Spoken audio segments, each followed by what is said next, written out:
Thanks for staying with us this morning. We're at the state capitol and we're joined by Aaron Popelka from the Kansas Livestock Association. It's good to see you again, Aaron. Good to see you, Bryan. Thank you. We're ending the session. This is the last week of the session.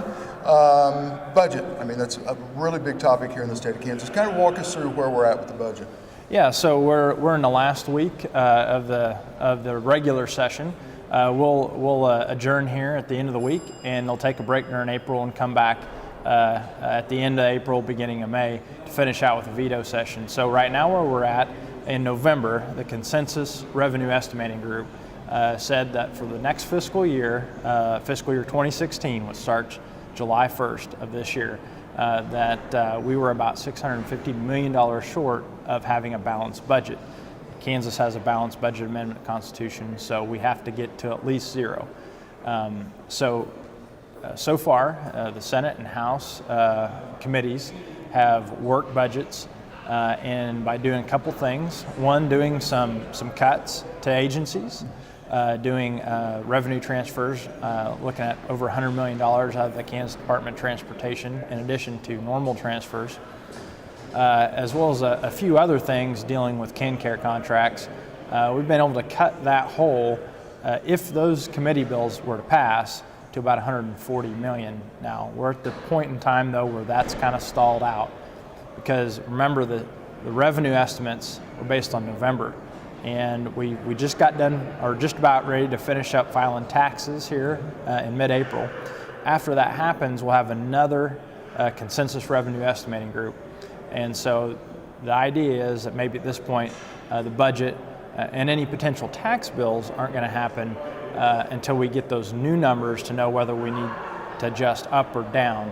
But as it stands right now, we're about $140 million, give or take, short of getting to zero. So they're going to have to raise some more revenue if the current budget bills advance. And one of the things that we've talked about revenue-wise, and we've got about a minute left in this first segment, is sales tax on equipment, and then Senate Bill 178 was another one. Right. So both of those bills are pretty harmful to agriculture. There's a few different proposals. The governor has a proposal mainly to raise sin taxes, alcohol, tobacco, and also make some adjustments to freezing income tax rates that are set to decline. There are some folks who want to, increase property taxes on ag land by changing how it's valued.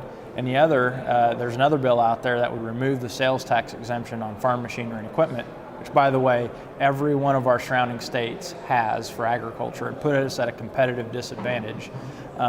Those could come at some point as an amendment to a tax bill. We expect probably in late April, May, when they come back for the veto session. So we're staying very vigilant on that. Would have some very dire consequences to production agriculture in the state of Kansas. Perfect. We're going to take a quick break, and when we come back, we're going to finish up. We're going to talk about some of the water bills that are winding their way through the Senate.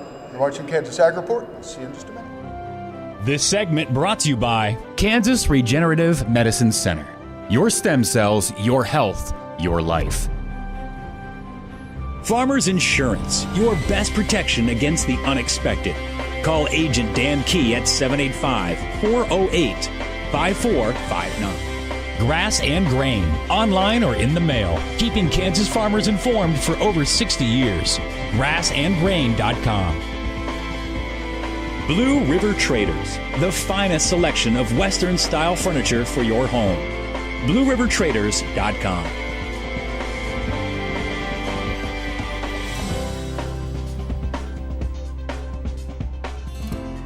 Thanks for staying with us. We're at the state capitol here in Kansas, and we're joined by Aaron Popelka from Kansas Livestock Association. Aaron, in the first segment, we got to talk about the budgets and taxes and some other stuff, and we kind of cut you off short because we had to go to commercial break, but there's a lot more to what you were talking about earlier. Yeah, so one of the bills that we didn't mention, and we think may actually get worked in committee this week, is a bill that would remove the sales tax exemption on residential and ag utilities. So, the electric bills, the gas bills that you may pay at your farm or ranch that's connected to your house, and maybe the barn and machine shed, currently enjoys a sales tax exemption.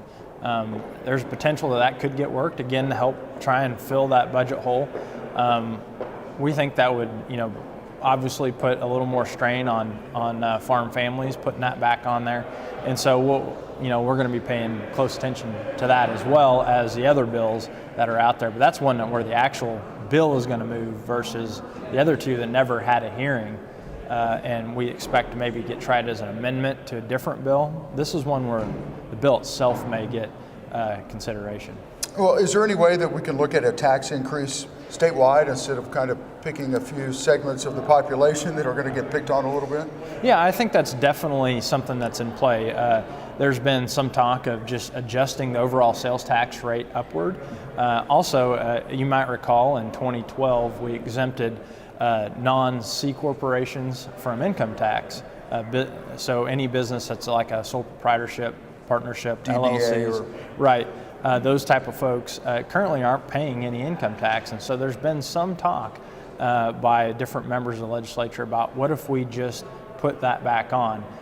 There's a lot of folks who are opposed to that, and so all those things are going to fit into the mix here as we get into the final days of this legislative session, probably about in May. Well, we've got about a minute left. Water's another hot topic. We talked earlier, our first time that we got an update, some water bills are kind of working their way through. Yeah, so there's about three bills that we're working on that would have an impact. One deals with water conservation areas. It's similar to local enhanced management areas, only this would allow individuals to get together. One of the things, we actually support that bill because one of the changes that was made versus LEMA is if you're going to be a part of that agreement to conserve water, every single water right has to approve it. And we think that's a very landowner-friendly provision. Aaron, it's good to catch up with you. Good to see you too. Thank you.